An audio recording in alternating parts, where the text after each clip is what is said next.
पूर्वी शहरांमध्ये असलेल्या कचरा कुंड्या प्रशासनाने काढून घेतल्या आणि त्याचा परिणाम असा झाला की संपूर्ण शहरच कचरा कुंडी म्हणजेच डम्पिंग ग्राउंड बनले. मेंदूची कले आपल्या चॅनलमध्ये आजपर्यंत कचरा या विषयावर जेवढे पण व्हिडिओज मी पोस्ट केले त्यामध्ये एक कमेंट बऱ्याच लोकांची कॉमन आली की पूर्वी शहरांमध्ये असणाऱ्या कचरा कुंड्या पालिकेने काढून घेतल्या आहेत. बऱ्याच वेळा कचऱ्याच्या गाड्यांचे आणि लोकांचे टायमिंग जुळत नाही आणि त्यामुळे काही लोकांना नाइलाजाने रस्त्यावर कचरा फेकावा लागतोय आणि याच गोष्टीवर उपाय शोधण्यासाठी आजचा हा भाग. प्रशासनाने रस्त्यावर कचरा कुंड्या ठेवाव्यात तितके या देशाचे नागरिक सुजाण नाहीत हे खूप आधीच सिद्ध झाले आहे. शिवाय याला प्रशासनाचा ढिसाळ कारभार पण तितकाच जबाबदार होता.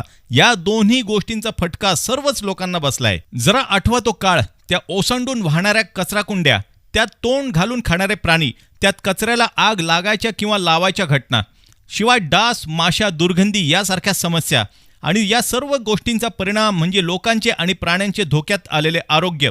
या व्यतिरिक्त सर्वात मोठी अडचण म्हणजे ओल्या आणि सुक्या कचऱ्याचे वर्गीकरण. कचरा मुक्त शहर करण्यासाठी कचरा कुंड्या हा उत्तम पर्याय नक्कीच आहे, पण या परत आणायच्याच असतील तर सर्वात आधी नागरिकांमध्ये शिस्त असायला हवी. शिवाय या कचरा कुंड्या त्या एरियातल्या सरकारी जागांच्या किंवा इमारतींच्या जवळच ठेवाव्यात.